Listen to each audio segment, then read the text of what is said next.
Wrong. Hello to everybody out there. I am Rabbi Pinchas Landis of Partners in Torah of Cleveland, Zoomcast.com, and I'm here with Rabbi Gamliel Nussin, Spiro of Yeshivas Avos Torah and Zoomcast.com. How are you, Rabbi Spiro? Good, Roxanne. How are you? That was not very enthusiastic. Let's try that again, Rabbi Spiro. Rabbi Spiro, how are you? The same. Rabbi Spiro, we're going to do this till you get it right. Oh, yeah. So what's new in the wacky wild world of Zoomcast? I don't remember if we addressed it last time on the show, but you have finished on the Navi podcast, the Nevi'im Rishonim, correct? I did not finish. I finished myself. It is not. I finished recording them. It's it should be, I think, Monday or Tuesday. Beautiful. Will be the day when they're going to be.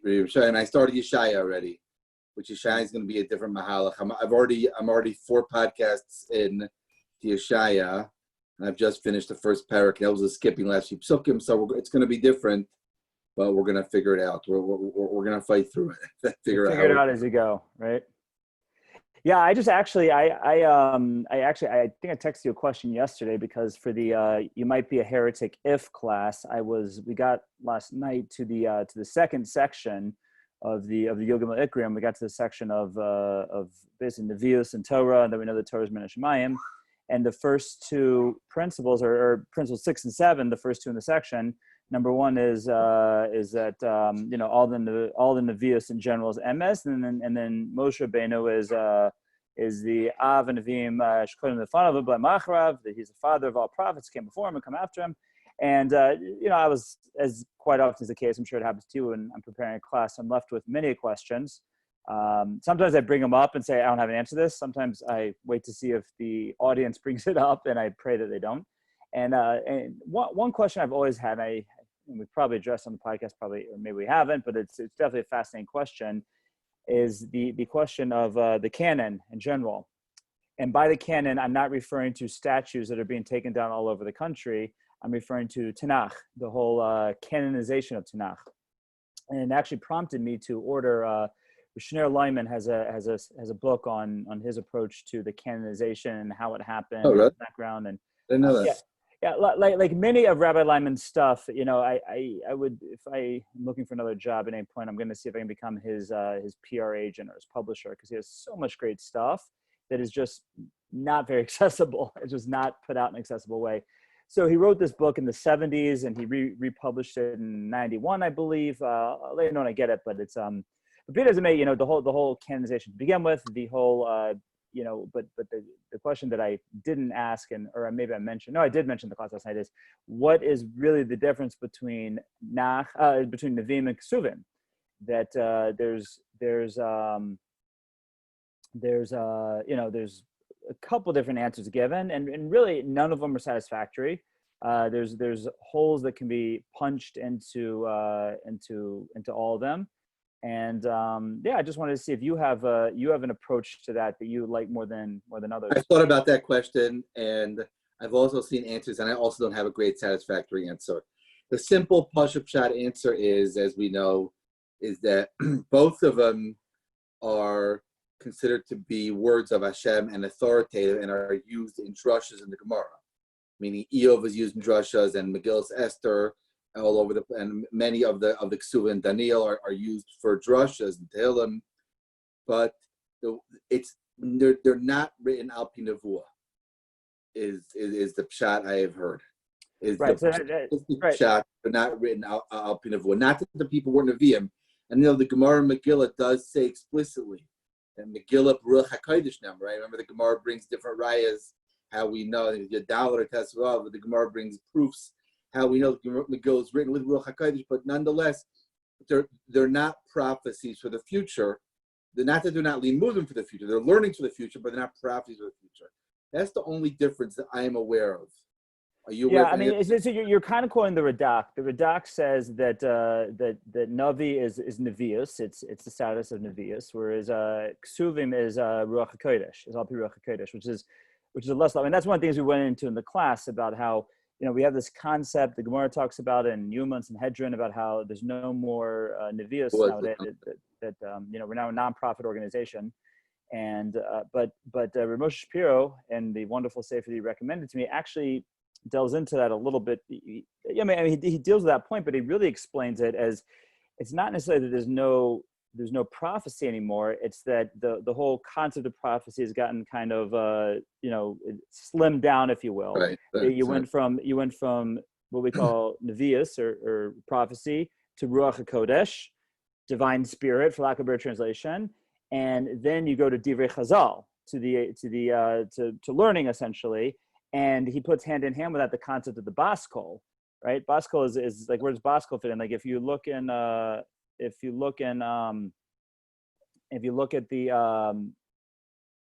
in general the Gemara, different Bas Kol situations sound like prophecy, right? Sound like some kind of voice from heaven. So he explains it really on a very almost a practical level. He says no. He says, what's the kol? The kol, the voice, if you will, that's the kol misinai. That's the voice from Mount Sinai that rings out throughout history. Kol Gadol V'Yasaf, right? The voice that's continually speaking to Klal Yisrael. Right. And at different points in history, we've been closer to the voice, and that's prophecy, and then Ruach HaKodesh. Now we have Bas Kol. It's the daughter of the voice, right? It's the echo of the voice, if you will, meaning that when we see different miracles happen, when we see God's fingerprints on nature, when we see, different things happen, that's when, and because we learn and because we have an astute understanding of the Almighty, therefore we see the fingerprints of Hashem, and that's where it plays out today. So anyways, it says the Gemara Bracha says that every day Bas Kol goes out from Har Sinai, and it says Olam Lebrias LaAlbainu Shel Torah, right? That Klal Yisrael left beside the Torah. So the Sifsei Chaim actually writes. I don't remember where he says it, but the Sifsei Chaim explains it that really, where's the Bas Kol heard? It's heard inside every single person, and I think that's the voice of Har Sinai that's still speaking to us. I don't know if I mentioned here, but I definitely didn't mention. I ran it by Reb Shalom, an idea by Reb Shalom Kamenetsky. The idea of at the disagreement of the Gemara in Masechta Shabbos was the Torah given on Vav Sinai or Zion Sinai, on the Vav Sivan or Zion Sivan on Har Sinai is not really a machlokes, right? Right. The giving of the Torah, everyone agrees, including Rabbi Yossi, was on Vav Sivan, and the receiving of the Torah, everyone agrees, was on Zion Sivan. And I said I wanted to amplify that idea and say that not only is Zion Sivan, but the Zion Sivan is saying forever and ever.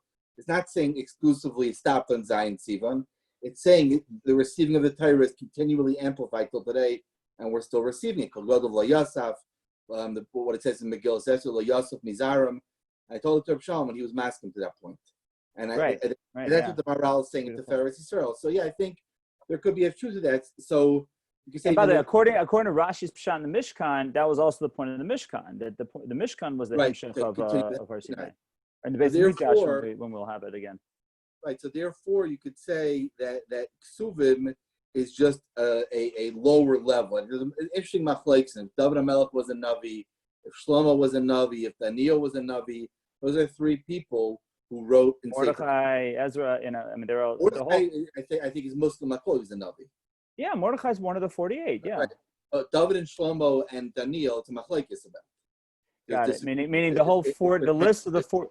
Meaning that's one of those, like one of these funny things we do as Jews, or really Chazal did for us, is they put certain numbers on things without defining them, right? And one of them was the Gemara says that there were 48 Nevi'im and 7 Nevios, but doesn't tell us. 48, right? 47, right? Right, and then for the generation, meaning much more than that, but there were. Right. Which again, that I explain. I think I'm right on this. That they are the 48 Nevi'im mentioned in Tanakh. All of them are mentioned in Tanakh, and that's what gives them that eternal status. Right. Now, what I'm not sure about is out of the Gemara says there are twice as many as left Mitzrayim that were Nevi'im. Right. So I'm wondering if there's others mentioned Tanakh that aren't on that list. I don't know. I'm not sure because it implies very clearly in the Gemara, in Navi, in Adam Malachim Al, Malachim Beis, that there was a yeshiva for Nevi'im, that Eliyahu and then subsequently Elisha had a yeshiva for Nevi'im. Right. So there were many Nevi'im. Right. I always say that this was one of those great lessons that we got from the one of the amazing theologians of our generation, George Lucas, and the Star Wars, not the original trilogy, but the prequels, where they went into how he became a Jedi, and it was and yes, to start off you had to have a high level of midichlorians in your system, but that wasn't enough. You had to work on it, and really again it's a lahavdil. It's very much how I understand the views, because there were, what are they saying? There are people who went and refined themselves and worked on themselves and tried to connect to what the Force. If you learn the Rambam, if you go to Pirush Mishnayos or Chassidei Torah, Marun Nevuchim, or any, and you learn up those first 5 principles, and like George Lucas wasn't so far off. That's why we had our machlokas. I don't know however many. I don't know. I'm just going to be chaylik on one thing. George Lucas was very far off. I don't know if you can say that. Again, it was right. It was his siyata d'shmaya that he. In general, George Lucas is not a yid. Right. Even Spielberg is a yid, but George Lucas is not a yid. Right. Okay. But it just happens to be he's not Jewish. They made Indiana Jones together. Yeah. Right. And by the way, you know who was the other famous company that was started by George Lucas besides the Star Wars franchise? Pixar. Oh, really? Pixar was started by George Lucas, and he was going through a messy divorce with his wife, as many of these famous Hollywood people do. And he was short on cash, so he sold it off. It was a software company. It was just a animation software company at the time, and he sold it off to a friend of his for $5 million. That friend's name was Steve Jobs. And Steve Jobs, they had this like small chelik of the business that did did like little short movies. And Steve loved that part of it, and he always was pumping up that part of the business until the point where that became the business. And anyhow, but that's we had the debate earlier about when people use the term the universe, right? The universe said how if that is an anti-God statement or a pro-God statement. And I said, and I agreed with you that it's an anti-God statement, that when people say the universe, they think they're saying something la'afu ke the Rabbanu Shalom. But really, if you learn up the hashkafas of how the Rabbanu Shalom is described to us, it's very much in line with the definition of the Rabbanu Shalom. But it is, but they don't mean it like that. Of course, they don't mean it like that. And George Lucas didn't mean the Jedi's were Nevi'im. But I'm just saying that there's Mother Nature, right? When people say Mother Nature, I think it's just a stupid comment. I don't know why it drives me crazy, the idea of Mother Nature, as if it's some independent being. There's something called in English, it's called the pathetic fallacy. When people describe emotions to inanimate things, like they'll say, "Oh, the sky was moody today," right? It's anthropomorphic. What'd you call that? It's anthropomorphism. Right, anthropomorphism. That's what it's called. No, but it's right. Well, which is the biggest word that any of us know, by the way. Anthropomorphism is when we ascribe human qualities to Hashem. No. It's really to any non-human object. Yeah, it's just we think about in terms of midrashim and even mikra, not even midrashim, but it really means anything. But yeah, okay, whatever. Be it as it may, I'm just saying that it's a funny socio-political thought process that when people sometimes think they're arguing against something and they're really arguing for it, and that's a funny thing that we see in the world all the time. So anyhow, but the other question that I sent to you, and I subsequently asked it to a few people, I don't have a good answer for it. In fact, one of the things I'm doing to prepare for this series is I'm listening to shirim that I have from the Weinberg Zatzal on the Yud Gimel Ikrim, and he like in one shir he mentions it, but then doesn't explain it. But the idea that, again, if you take the list of the 48 Nevi'im that is colloquially used, which I'm not sure what it's based on, I'm not sure who organized that list per se, but the first 3 are.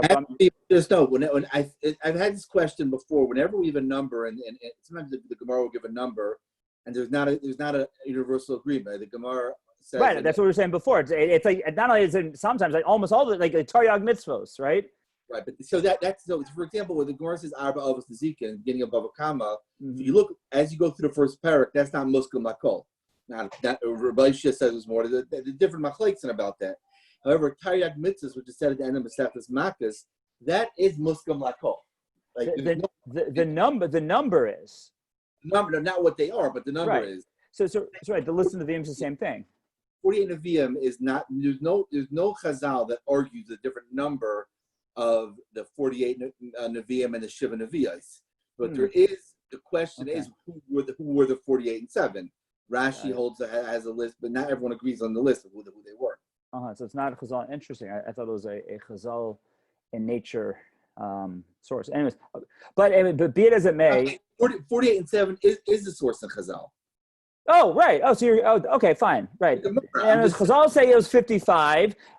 Who those 55 were, similar to the Taryag, is argues. Right. But no one argues on the number of 55. Right, right. So we're saying the same thing. So the question I asked you yesterday was the seventh ikr of the Rambam is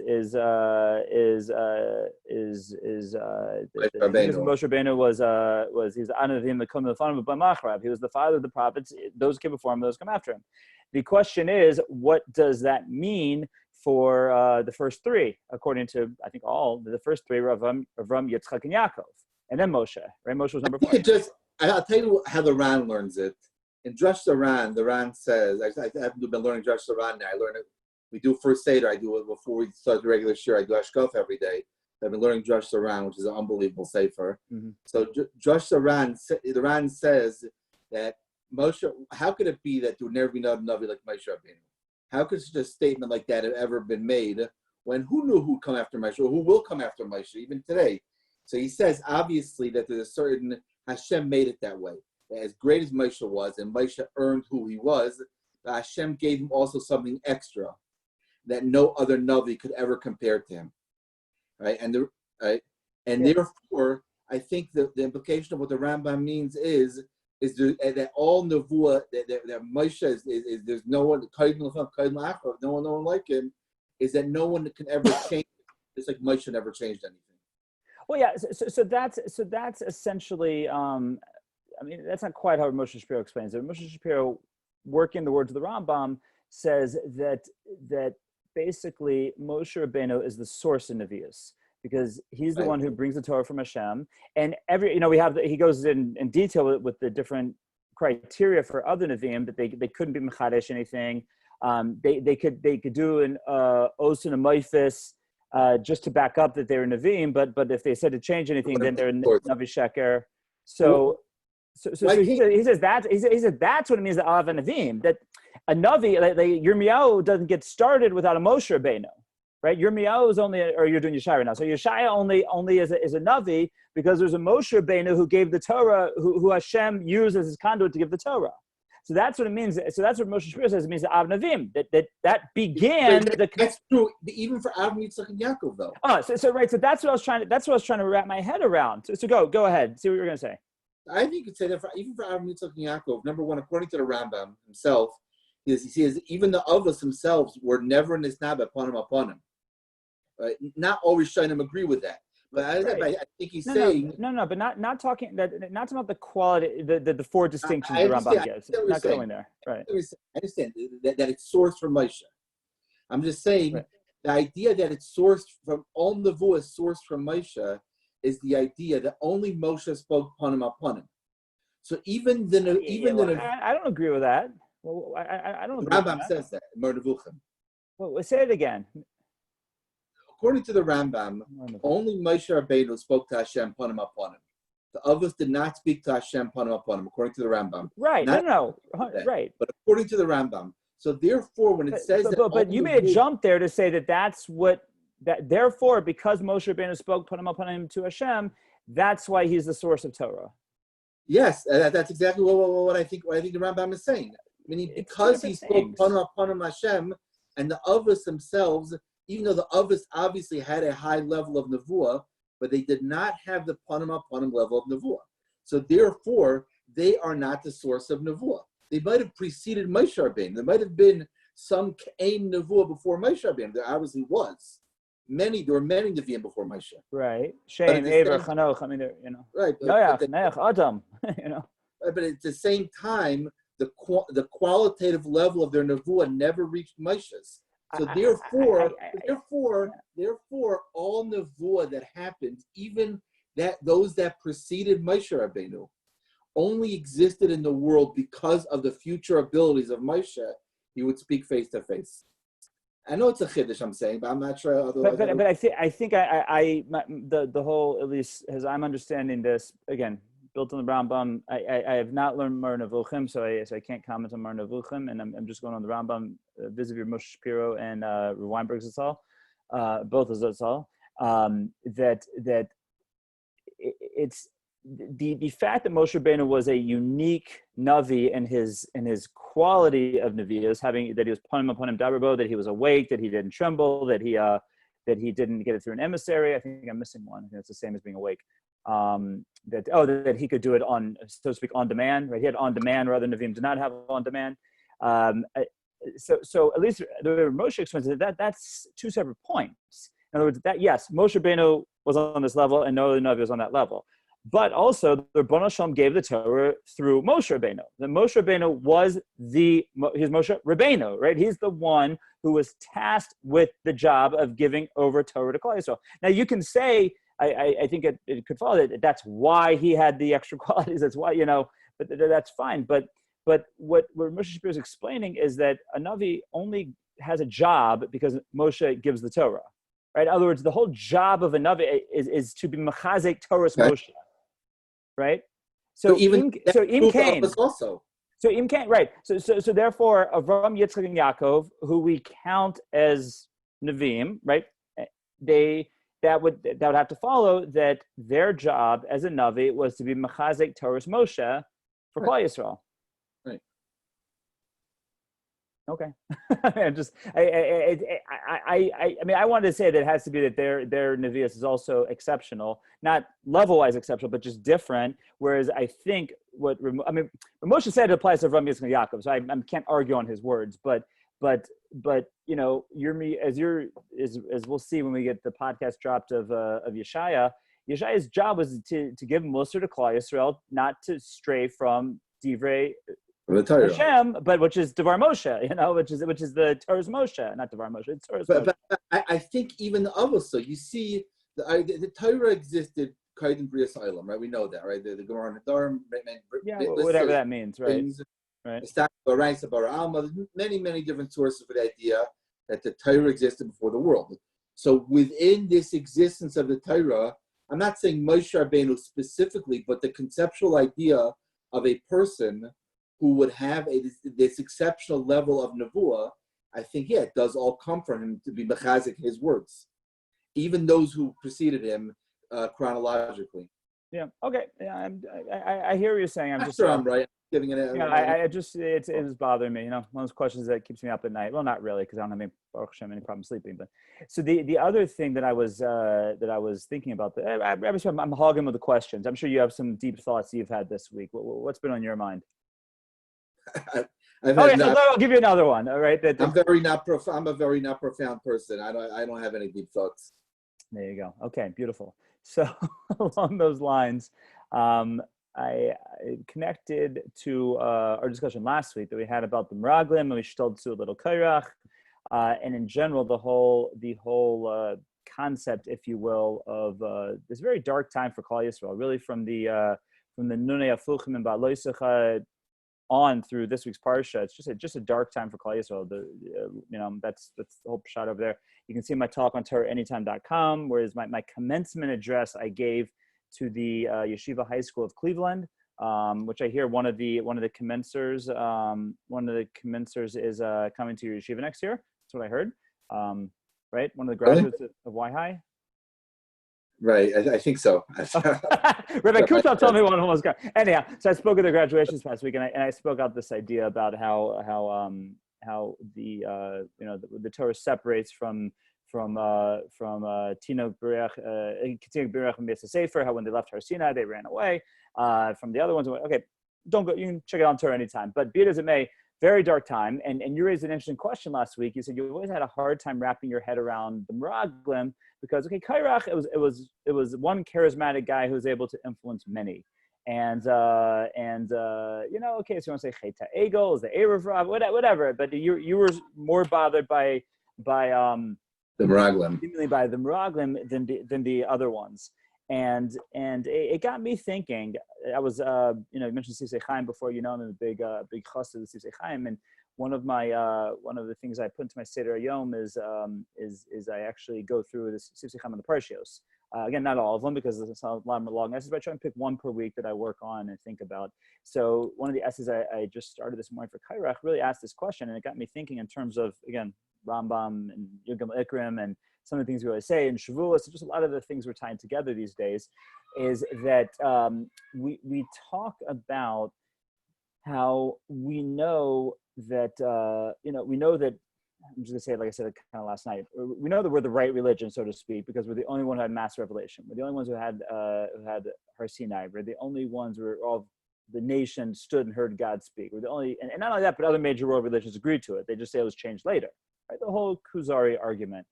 So Sisei Chaim really kind of spins it all in his head in the beginning of his discussion on Korach. He says, he's just pointing out how crazy the whole concept of Korach is. And I think you can apply the same thing to the Meraglim. You can apply the same thing to Cheta Egel and the Mazonanim and any of the Dor Dea that did terrible atrocities after the Dea, after they received the knowledge. So he says, like the example he gives is, there is no way that I could convince you that it's night right now. And when it's night, there's no way I can convince you that it's day, right? Because through your senses, Baruch Hashem, you have sight and everything. You know it's night. You know it's day. There's no way I can convince you night is day and day is night. There's no physical way. So he said it would seem that for Korach to be able to convince a lot of people, I mean, how many people in the end die? 3,000, 4,000? I forget the number, but it's you had the Korach V'Adasa was 250.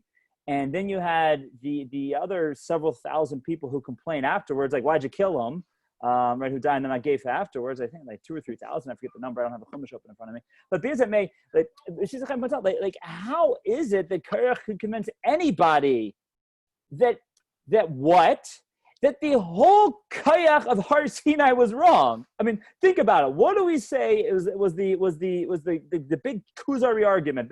The Korach of Har Sinai was that all of Klal Yisrael heard what? Not the Seres HaDibros. I mean, again, the Seres HaDibros. I don't want to minimize that. But it was not only that. It's what was the other part, that the Ribbono Shalom said, Moshe Rabbeinu, go tell them, go tell them such and such, right? That's what the Medrash says. That Klal Yisrael heard the Almighty say that Moshe is my main prophet and he's going to give you all the details. That is what we always say was like the main Kihem Chayenu of Har Sinai. And that's what Korach came to slug up. That's exactly what Korach came to slug up. But I guess it's, I don't hear the question so stark because, I mean, how does he answer first? And I'll tell you why I don't hear. No, I've only gotten about 2 or 3 pages into the essay. I'll say why it bothers me is, again, with the clientele that I work with, we always say this is like, as Ahav is here to say hello. We always say this is like a, one of the biggest proofs of the of our Masorah and Mitzvah Shel Torah, and you can't fake it. That this is what we heard and this is what we know, and Masorah, and here you see the Dor Dea Elaine, Korach V'Adaso. Korach was able to convince people otherwise. I think the limud is obvious. The limud is obvious. I think the limud is, if you look at the Maharal. The Maharal speaks about the idea. This is my thought of the week.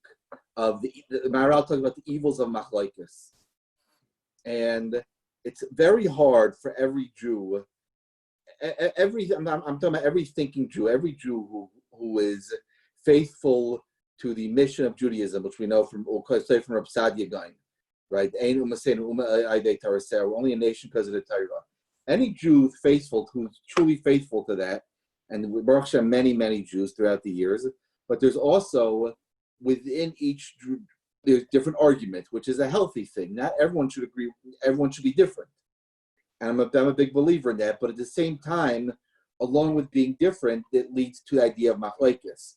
So you look at the lashon of the Maharal and Derech Chaim, where it mentions Korach, we're talking about machlokes Shem Shemayim. The Maharal says very harsh words. That machlokes is the worst thing.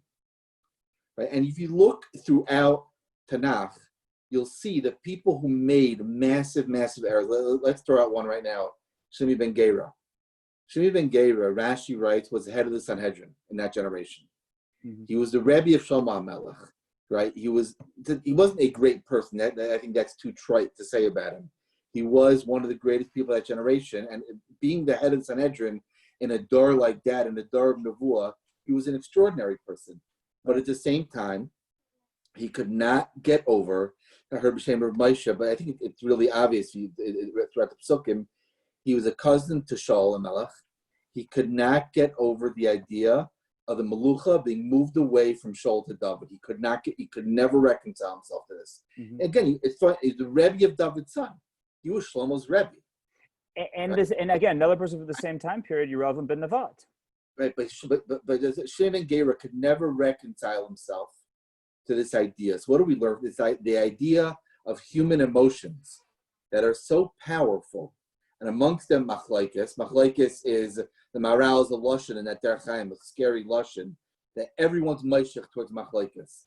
The machlokes is so seductive, it's so attractive, and you look how many yeshivas and Jewish institutions have been destroyed because of machlokes, v'amev and yavin, and it's so obvious. So Korach, I don't find that story so schwer. I'll tell you why. I don't find the story so complicated, because obviously, you look at the Onkelos in the beginning of the parish. What does Onkelos say? The first two words, V'yispalad Korach. The pasuk is Vayikach Korach, but Onkelos doesn't say it's V'yispalad. He divided. Korach was divisive. Mm-hmm. He just wanted to take for himself, even though he was a great person. And if you look at this form of Ishbitz and of Tzadok, right, that whole kant, the whole cheshbon, that when Korach said that everyone in Klal Yisrael is holy, the Briskers are very against that line. They hold that was the source of Korach's mistake. If Tzadok likes it, or Tzadok holds that Korach was right, but he just was saying it, and the Ishbitz, he was saying it at the wrong time. But whatever it was, but Korach was a person who was looking out for himself. He was a Talmid Chacham. He was a great person, right? If you, like I heard Rabbi Gdor was talking about him, he said if you looked at him today, he'd be wearing a frock and he'd be wearing an uppah, he'd be a rashiva. But with all that, Korach was a person who just wanted to take. And you should know, one of the Mussar yeshivas in Europe, there was one of the Mussar yeshivas, I'm not going to say which one, that the Chazon Ish did not hold of the rashiva at all. At all. And why didn't the Chazon Ish like him? Because when that Mussar yeshiva, towards the end, before the Holocaust, they had a massive machlokes there. Right. And a vicious machlokes. And the Chazon Ish was just despoiled that people who held they were Bali Musar, right, who held it there, such big Bali Musar, could be involved in such a machlokes and act so improperly. And he held that this person was a total negeah, total negias. He was a shtick negias. He was only concerned with his own self. And that's what Korach was. So when people wonder, I think even today, you see sometimes you could see people who seem great, but yet get involved in petty machlokes. I think that's what it comes from. Yeah, there you go. And there's the love boat. So it's the crew of the love boat. The crew of the love boat had Shalom B'neiam. Yeah. Yeah. Right. Yeah. This is Isaac. This is Gopher. This is Doc. This is Julie. This is the captain. What do we have in common between them? They got along with each other. They liked each other. And they're on that's why I don't find the question of Sifsei Chaim, I don't find it so compelling. Yeah, again, I have to go through the whole essay, but one of the, I mean, he brings on a medrash. It's a medrash I wasn't familiar with, and I can't remember the source of it, and it's in my shtender in the Kol, so I don't have to look up. But a medrash about in Almana and two Yosemim that they come to Moshe Rabbeinu, and he says, right, the medrash, right? So with all the gifts to the Kohanim made to give. Yeah, they have to do they can't do Klayim, and they can't have the Shor of a Chamor and all these things. And anyhow, but I'll go through the piece and I'll get back to you on. But the idea of that was that the absolute cynicism that Korach had, because Korach could not see beyond himself. It says, you look at Rashi says that Korach was blind in one eye. It doesn't mean literally. It just means that Korach had no perspective. Right, he was not able to see what I don't think you could drive. If a person's blind in one eye, a person can't drive. Why not? Because he doesn't have perspective. Mm-hmm. So Korach had no perspective on himself. He was like Korach. Korach's whole idea was to take. Right, and therefore he was not able. That's why I just say one more thing from the Maharal. The Maharal says that if you look at what was created, Monday it doesn't say Tov. It says Tov on Sunday, and Tov on 2 times on Tuesday to make up for Monday, and Tov on Wednesday, and Tov on Thursday, and Tov Ma'ayid on Friday. But when it comes to Monday, there's no Tov. Why not? because that's the first day of machlokes. What is machlokes? That's a separation of the mayim elyonim and mayim tachtonim. So really, what is not machlokes? It's a separation between the mavli, between mayim elyonim and mayim tachtonim, between the upper waters and the lower waters. Why does it say it's machlokes? So the answer is because even though that itself was not machlokes, but it gave the rise to the potential for machlokes, and people use it the wrong way. And the Maharal says that's why Gehenna was created on Monday too. Interesting. And by the way, that's why that the shir for Monday, Mizmor shir livnei Korach. Exactly. Because they're coming to they got it right. The Medrash says that when they fell into the pit also, but there was like a ledge in the pit. They landed on the edge. They got themselves back out because they were not involved in machlokes. But you see, there's something so seductive about machlokes. Machlokes is seductive, and you see, and that's why to me it's amazing. Like I asked this question: why we have so many chumras in Klal Yisrael, and good chumras, in my opinion.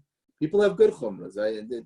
Chumras on food and chumras on Shabbos, and these are good things. Why is there not more of chumras based on this idea of shalom? Right. Well, it's it's like the famous story that I'm sure everyone knows, and if you don't know it, then it's not famous. But the guy who noticed his neighbor was reading his paper every day and would fold it back up and put it under his doorstep. You know the story? You don't know the story? Okay, so we'll make it quick. Maybe I don't. Okay, so a guy knows his again, I don't know how to. I don't have a subscription to the newspaper. I don't even know if there's such a thing as newspapers anymore. I don't know how to read, so it doesn't really matter. But apparently there's a big difference between a fresh newspaper and a newspaper someone's already been through. And I used to have my servant iron my newspaper for me. There you go. So perfect, right? So this man noticed his newspaper was being read before he got it in the morning, and he started trying to figure out what's going on. He got up early, and he realized his neighbor would get up even earlier than him. He'd take his newspaper, he'd read it, and then he'd stick it back in the thing and put it on his doorstep. And he said to the neighbor, he said, "Hey, I know what you're doing with my paper. Stop doing it."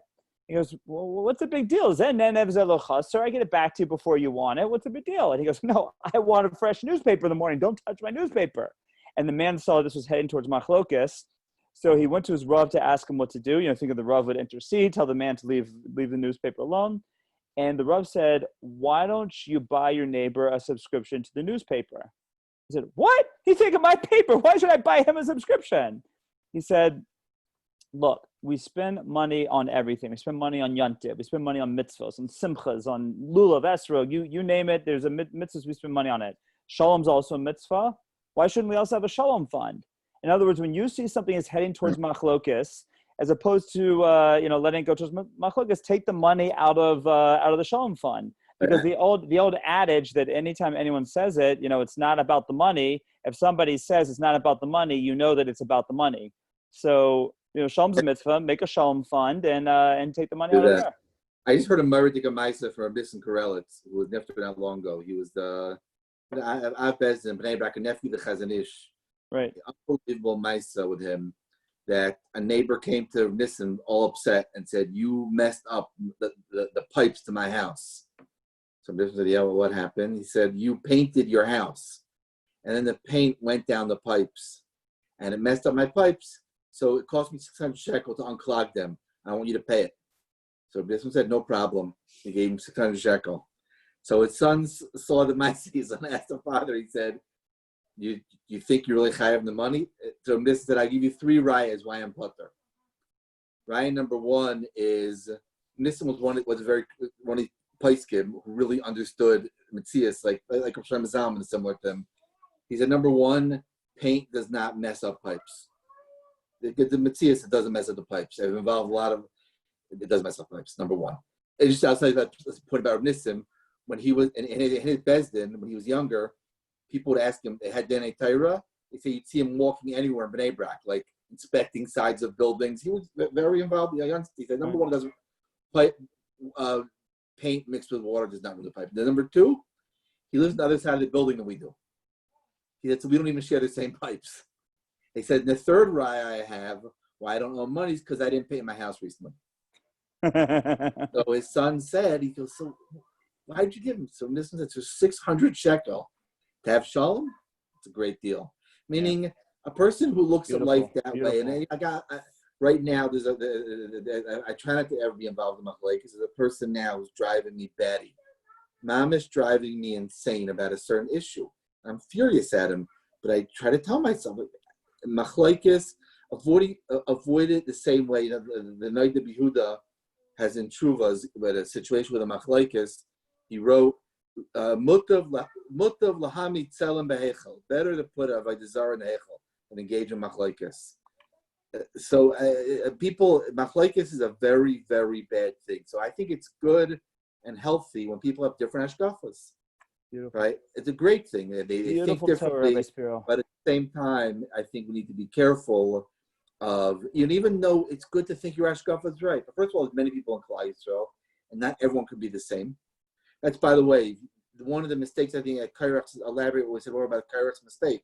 When Korach said that all of Bnei Yisrael, Kulam Kedoshim Hema, they're all on the same level, it doesn't work like that. The communists tried that. It's like a human dream. We're having it right now. America's going through it. We all can be the same, and no one's different, and everyone is exactly equal. And we don't need the police. We don't need governance, right? It always ends badly. It always ends badly. Everybody's different. We need to have some degree of governance.